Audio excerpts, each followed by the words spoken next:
beaucoup, merci.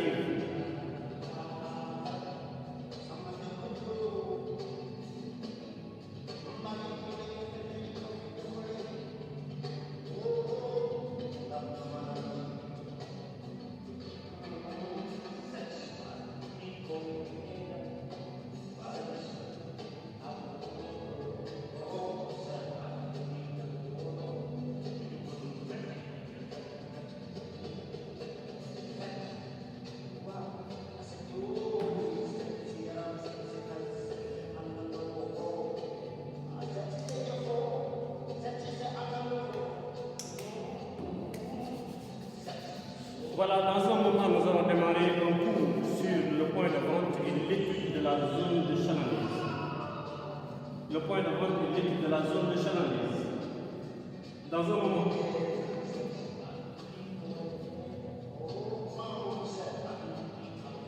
Merci à Youssou et à Chito pour cette belle chanson 7.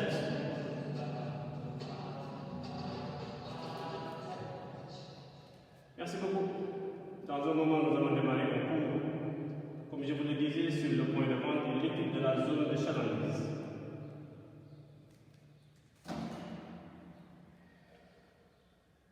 Merci à vous qui êtes connectés. Nous allons faire un live sur le point de vente et l'étude de la zone de chalandise en attendant demain de recevoir M. Khan qui nous parlera du marché. Pourquoi nous avons choisi de démarrer par ce chapitre? Parce qu'en principe, pour ceux qui font la deuxième année du BDS, c'est le premier chapitre de notre programme. Nous allons résumer les chapitres et après-demain, Inch'Allah, nous allons faire des mini-cas sur le calcul du chiffre d'affaires prévisionnel du point de vente et sur le calcul du résultat prévisionnel de magasin. Nous allons voir dans ce live la définition de la zone de chalandise. Qu'est-ce qu'une zone de chalandise? Ensuite, le responsable du point de vente, avant de démarrer son activité, doit faire des études, comme avant de démarrer une activité en marketing, on doit toujours démarrer par des études documentaires, des études qualitatives, des études quantitatives. Je vous renvoie à la vidéo réalisée par M. Dikou sur le sujet. Avant d'ouvrir un magasin également, vous devez mener des études qu'on appelle l'étude de la zone de chalandise. Nous allons voir comment on mène cette étude-là. Après cela, nous allons voir quelle est l'utilité de la zone de chalandise. Après cela, nous allons voir comment on délimite la zone de chalandise et nous allons terminer ce live par le calcul du chiffre d'affaires prévisionnel du magasin. Je vous demande d'excuser pour la qualité du son. Avant d'ouvrir un magasin, le responsable du point de vente doit mener des études. Il doit d'abord étudier la clientèle. Combien sont-ils ses clients? Combien ils seront? Essayer de connaître le revenu de la clientèle, combien la clientèle gagne et quelle est la part du revenu qui est dépensée pour la catégorie de produits qu'ils vendent.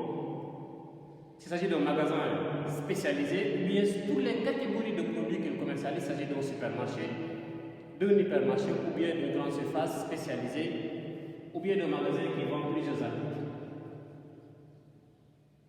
Il doit étudier qualitativement et quantitativement sa clientèle. Quels sont les besoins, quels sont les comportements, quelles sont les attitudes, quels sont les freins à l'achat du futur consommateur. Après l'étude des consommateurs, il doit étudier les produits. Je vends un produit, est-ce que le produit que j'envisage de commercialiser correspond parfaitement aux besoins des consommateurs? Par exemple, je dois commercialiser un produit haut de gamme, un produit de luxe, un produit qui coûte excessivement cher alors que le futur magasin doit être implanté dans un quartier défavorisé. Là, vous voyez très bien que le produit risque de ne pas se vendre. Donc, on doit également étudier les produits pour savoir le type de produit qui correspond le plus aux besoins des consommateurs. Après l'étude des consommateurs, l'étude de la nature du produit, on doit également étudier la concurrence. Et l'étude de la concurrence dépendra de la taille du point de vente. Si vous avez une boutique de quartier, vous allez étudier la clientèle à l'échelle du quartier. Si vous avez un supermarché, vous pouvez étudier la clientèle à l'échelle régionale. Si vous avez un hypermarché, l'étude peut se faire à l'échelle nationale. Quels sont les éléments, quels sont les points qui nous intéressent dans l'étude de la concurrence? Leur nombre, leur taille, leur assortiment, leur situation géographique, leur niveau de prix, leur politique commerciale, leurs forces et leurs faiblesses. Vous avez étudié la clientèle, vous avez étudié le produit, vous avez étudié la concurrence, vous devez également étudier les facilités d'accès. Est-ce que le magasin que j'envisage d'ouvrir sera facilement accessible? On doit choisir des rues piétonnières, choisir des centres commerciaux dynamiques, éviter les sens interdits, les obstacles naturels au déplacement, de même que les embouteillages fréquents. Après ce quatrième point, on doit également étudier le coût de l'investissement. Qui dit ouverture de magasin dit forcément investissement. Est-ce que je vais louer? Est-ce que je vais acheter un terrain et construire? Est-ce que je vais louer et apporter des modifications au magasin avant de démarrer mes activités? On doit évaluer combien tout cela va nous coûter financièrement.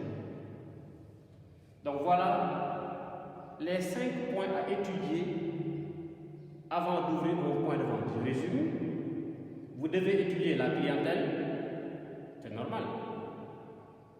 Le produit ou les types de produits destinés à la clientèle. Vous devez étudier la concurrence, les facilités d'accès et le coût de l'investissement. Qu'est-ce que maintenant une zone de chalandise?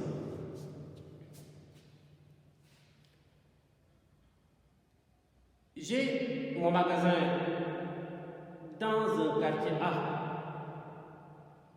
où je vends un produit qui est disponible dans l'ensemble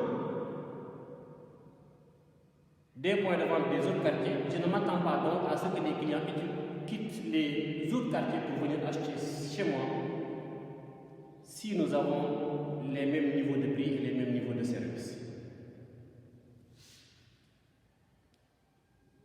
Le responsable d'un point de vente va s'apercevoir que ses clients habitent essentiellement autour de son magasin jusqu'à un certain rayon. L'aire géographique dans laquelle réside l'essentiel des clients d'un point de vente et d'où provient l'essentiel de son chiffre d'affaires, cette zone géographique-là, cet espace géographique-là, cette aire géographique-là qu'on appelle la zone de chalandise. On ne parle de zone de chalandise que lorsque le client peut se rendre dans le point de vente. Cela veut dire que lorsque vous vendez sur Internet, où vous pouvez avoir des clients à l'échelle internationale, à l'échelle mondiale, vous ne pouvez pas parler de zone de chalandise. On parle donc de zone de chalandise lorsque le point de vente attire des clients, lorsque les clients peuvent aller vers le point de vente. La zone de chalandise est l'aire géographique d'influence d'un point de vente d'où provient l'essentiel de sa clientèle et de son chiffre d'affaires. Comment est délimitée la zone de chalandise? La zone de chalandise peut être délimitée par des courbes isochrones ou par des courbes isométriques. par des courbes isochrones ou par des courbes isométriques. Nous allons d'abord voir les courbes isochrones. Sur ce graphique, vous avez des courbes isochrones. On a trois zones, la zone primaire, la zone secondaire et la zone tertiaire. Tous les clients qui sont ici, sur la première courbe, font 3 minutes pour se rendre au point de vente. Les clients qui sont sur la courbe 2 font 7 minutes pour venir au point de vente.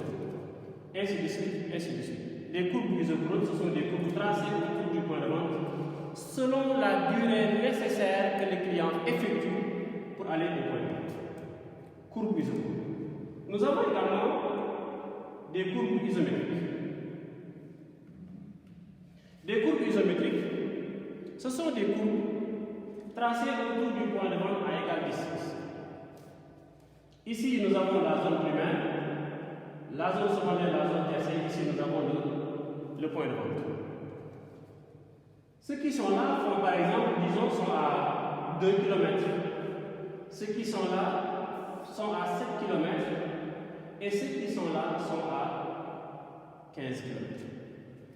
Pourquoi il est utile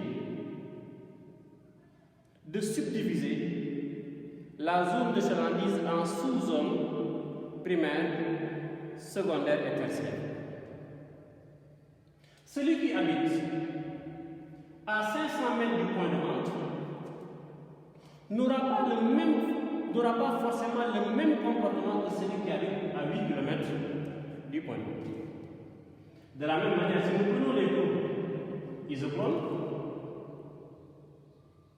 celui qui habite à 2 minutes du point de vente ou à 3 minutes du point de vente n'aura pas forcément le même comportement que celui qui habite à 1 heure du point de vente. Plus on est proche du point de vente, plus l'attraction que le point de vente exerce sur nous sera forte.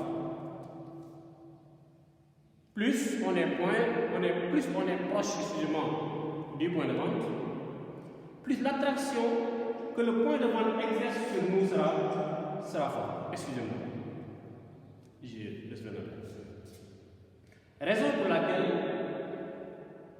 on doit délimiter, on doit subdiviser la zone de chalandise en zones primaires, secondaires et tertiaires selon des courbes isochrones ou isométriques. La question que certains vont me poser là sur le monsieur, c'est comment on fait pour savoir que la zone de chalandise du magasin s'arrête là. Tout dépend. Nous pouvons également prendre les adresses qui se trouvent sur les chèques des clients. Nous allons voir l'essentiel des clients habitent autour du point de vente jusqu'à un certain règle. Au-delà duquel on ne verra pas des clients ou on verra peu de clients. J'ai dit bien peu de clients. Je reviendrai tout à l'heure sur les concepts d'évasion et les concepts d'emprise. Il y a donc, si le point de vente existe, excusez-moi, on a des statistiques qui nous permettent de savoir où habitent les clients. Si on n'a pas ces statistiques-là, on peut faire des études, relever des plaques minéralogiques, organiser des jeux concours pour pouvoir trouver l'adresse de l'essentiel ou les adresses de l'essentiel de nos clients. Ça, c'est une possibilité lorsque le point de vente est déjà ouvert. Si le point de vente n'est pas encore ouvert, là, ce qu'on peut faire, c'est travailler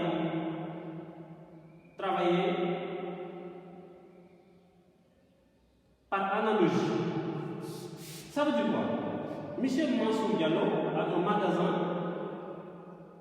dans une zone similaire à la zone sur laquelle je dois ouvrir mon magasin. Il vend les mêmes produits que moi à une clientèle semblable à la mienne. Il a déjà eu à faire l'étude de la zone de chalandise. Je peux venir voir M. Diallo pour dire, M. Diallo, où se limite votre zone de chalandise? Il me dit que ma zone de chalandise s'étend sur 5 km. Donc je dirais que moi, mon futur point de vente aura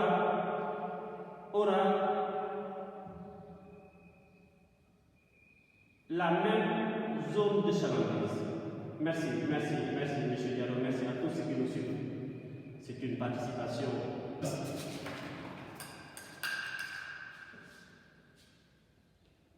Oui, tout se passe très bien, tout se passe très bien, tout se passe très bien. Excusez-moi, je disais tout à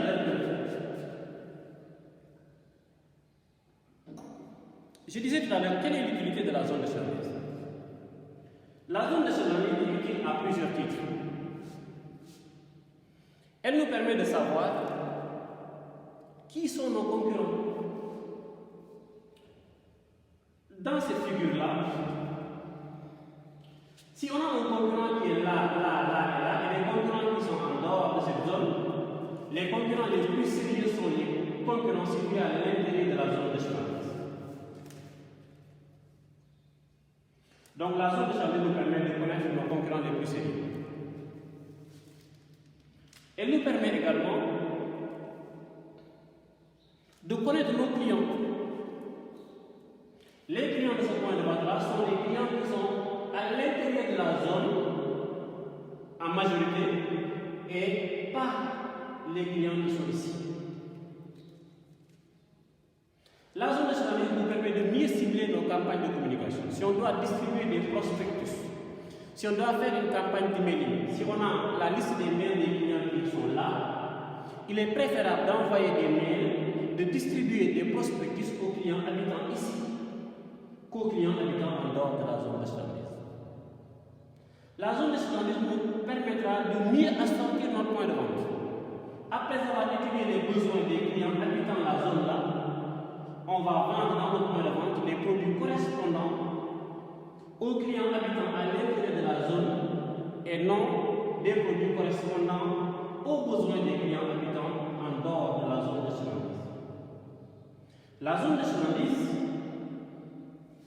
nous permet de connaître nos clients, nos concurrents, de mieux assortir le point de vente, mais elle nous permet également de calculer le chiffre d'affaires prévisionnel du point de vente, et c'est l'objectif principal de calcul de l'étude de la zone de surveillance.